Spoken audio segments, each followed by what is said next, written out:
নমস্কার দর্শক বন্ধু, আমি কবিতা, হানি কিচেন বাই কবিতাতে তোমাদের সকলকে স্বাগত জানাই। তার সঙ্গে শুভ বিজয়ার আন্তরিক শুভেচ্ছা ভালোবাসা জানাচ্ছি। আর ভগবানের কাছে প্রার্থনা করি যেন সারা বছর সুস্থ থাকো, ভালো থেকো। হ্যাঁ, আজকে এই কদিন খুব উল্টোপাল্টা জিনিস খেয়েছি বলে এখন আর ব্রেকফাস্ট করতে ইচ্ছে করছে না, তাই বাড়িতে যা ফল ছিল সেই ফল দিয়ে জুস তৈরি করেছি।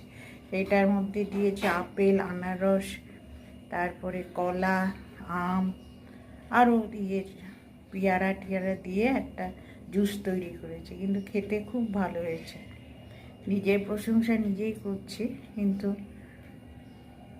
খুব ভালো টেস্ট হয়েছে। তোমরা ইচ্ছে করলে তৈরি করতে পারো। তারপরে একটুখানি বিট নুন দিয়েছি, চিনি দিয়েছি, ভালো লাগবে খেতে।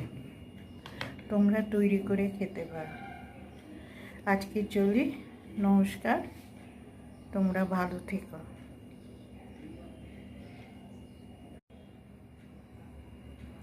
নমস্কার দর্শক বন্ধু, আমি কবিতা, হানি কিচেন বাই কবিতাতে তোমাদের সকলকে স্বাগত জানাই। তার সঙ্গে শুভ বিজয়ার আন্তরিক শুভেচ্ছা ভালোবাসা জানাচ্ছি। আর ভগবানের কাছে প্রার্থনা করি যেন সারা বছর সুস্থ থাকো, ভালো থেকো। হ্যাঁ, আজকে এই কদিন খুব উল্টোপাল্টা জিনিস খেয়েছি বলে এখন আর ব্রেকফাস্ট করতে ইচ্ছে করছে না, তাই বাড়িতে যা ফল ছিল সেই ফল দিয়ে জুস তৈরি করেছি।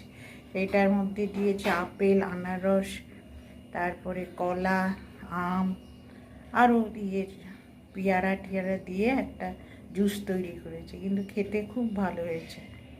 নিজের প্রশংসা নিজেই করছি, কিন্তু খুব ভালো টেস্ট হয়েছে। তোমরা ইচ্ছে করলে তৈরি করতে পারো। তারপরে একটুখানি বিট নুন দিয়েছি, চিনি দিয়েছি, ভালো লাগবে খেতে। তোমরা তৈরি করে খেতে পারো। আজকে চলি, নমস্কার, তোমরা ভালো থেকো।